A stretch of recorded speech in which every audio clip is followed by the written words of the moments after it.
Let's get started again. So let's start very quickly back at my UML diagram, and here's the function. Here's the behavior I want to add. It's going to be in the account class. It's going to be dep num deposit. It's going to be the name of the behavior, and num is the parameter that I want. Okay, so let's do that right now. So here's my account class. So this account class here corresponds to this this UML diagram right here. What I'm going to do here is I think right in here I'm going to add this function. So this is my deposit behavior. Okay, so public.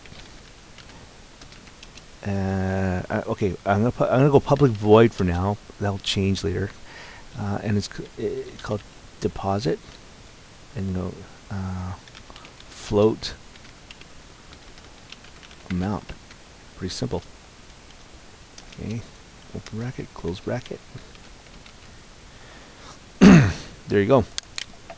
So what I have now, what I have here is, jump back to my UML diagram, is I now have kind of a shell of this item right here. Okay, and I could add stuff to it.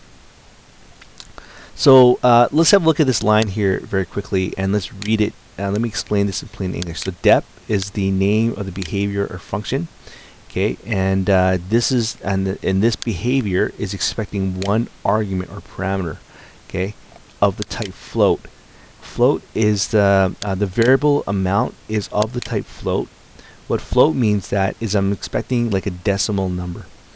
All right, as opposed to int, which I would expect a number that has no decimal.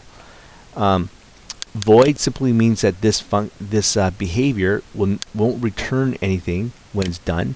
More details on that later. And public means that I can access this behavior from outside, okay, of this class here.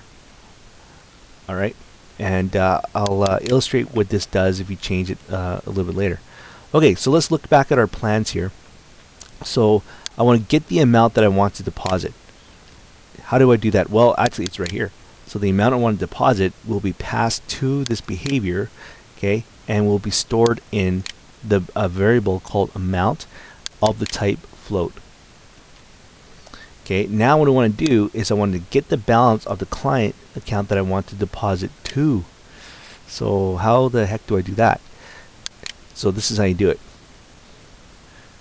Okay, so what I'm going to do here is I'm going to go, I'm going to create a new variable. I'm going to call this, this is going to be a float variable again, decimal, and call this one pre-balance.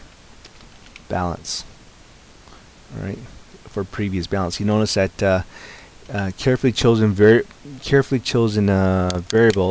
and method or behavior names. If you choose it well enough, you don't really have to comment it, because I mean this is pretty easy to. It's a previous balance, right? So now I need to get the balance of the client that I want to deposit. Get the balance of the client I want to deposit to. Now this would make a great comment, so I'm just going to copy this, put it over here, and comment it right here. So there you go. So this gets the balance of the client, and then what I'm going to do is I'm going to go pre-balance is equal to this dot now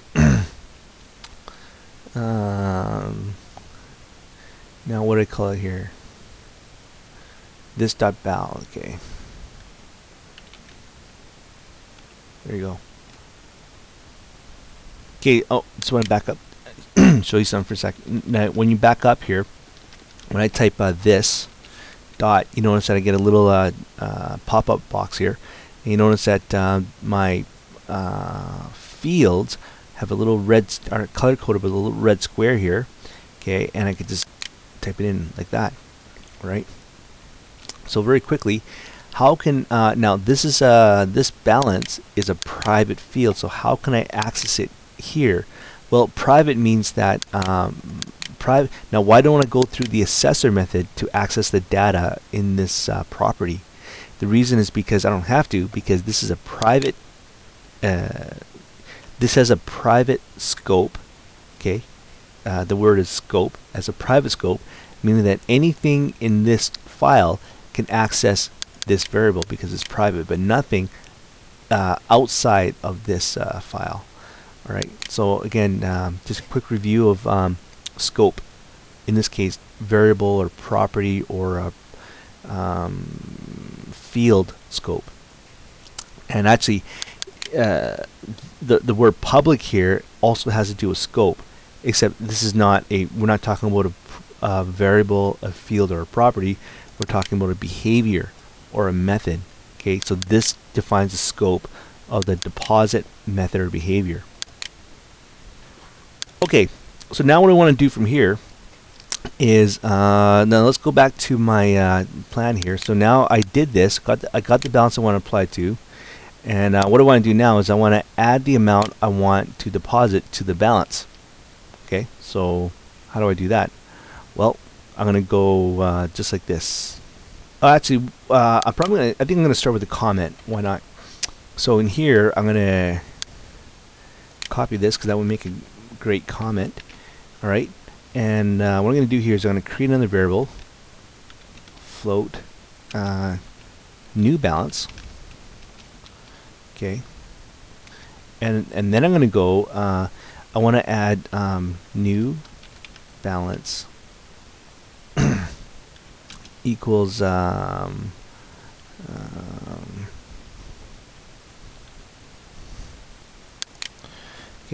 previous balance plus amount.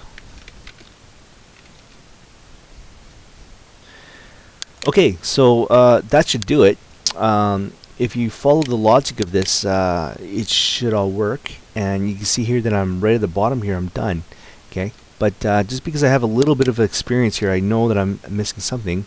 What the heck do I do with new balance when I'm done? Well, what I can do is I can okay, so now that I have the new balance, what I could do is I could set the old balance to the new one by going like this. All right, I can go this dot bal equals new balance. All right. So and by the way, just so you know, if you really want to, you could do this whole thing in one line. But this is a beginner tutorial, so I'm spraying it out. Now, in doing this, what we're doing is we're directly setting the balance field and setting it to new balance. Okay, so we're directly setting this field here. And the reason I could do it, like I said, is because it's private and I can read it within this file. However, if I really want to, okay, I could also set this field, okay, through the set balance property, or through the set balance assessor method that I defined down here. Okay, and to do that, it looks like this. So go back up here. Okay, so it would look something like this. I would delete this and go this dot set. Okay, there it is, right down here. Set balance, and I go new bal. Okay, just like that. Okay, the only difference between the two I had before, remember the other one, and I'll put it in a comment here. The other one is this dot bal is equal new bal. The difference is